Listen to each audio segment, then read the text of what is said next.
പണം കയ്യിൽ നിൽക്കാത്തത് എന്തുകൊണ്ടാണെന്ന് നിങ്ങൾ എപ്പോഴെങ്കിലും ചിന്തിച്ചിട്ടുണ്ടോ? നിങ്ങൾ കരുതുന്നത് ഇത് നിങ്ങളുടെ ഭാഗ്യക്കേടാണെന്നാവാം. എന്നാൽ ഇതിനു പിന്നിൽ ഒരു മനഃശാസ്ത്രപരമായ കാരണമുണ്ട്.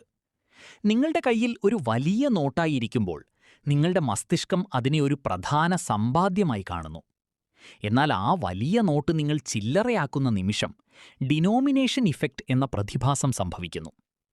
ചില്ലറ പൈസകളെ നിങ്ങളുടെ മസ്തിഷ്കം വലിയ വിലയില്ലാത്ത ഒന്നായി കാണാൻ തുടങ്ങുന്നു.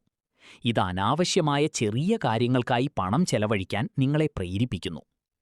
അതുപോലെ നിങ്ങൾ ഡിജിറ്റൽ പേയ്മെന്റുകൾ ഉപയോഗിക്കുമ്പോൾ പണം നഷ്ടപ്പെടുന്ന വേദന നിങ്ങൾക്ക് അനുഭവപ്പെടുന്നില്ല. പണം നേരിട്ട് കൈമാറാത്തതുകൊണ്ട് പണം കുറയുന്നത് മസ്തിഷ്കം കൃത്യമായി തിരിച്ചറിയുന്നില്ല. ഫലത്തിൽ നിങ്ങളുടെ വരുമാനത്തിനൊപ്പം നിങ്ങളുടെ ചിലവുകളും നിശബ്ദമായി വർദ്ധിക്കുന്നു.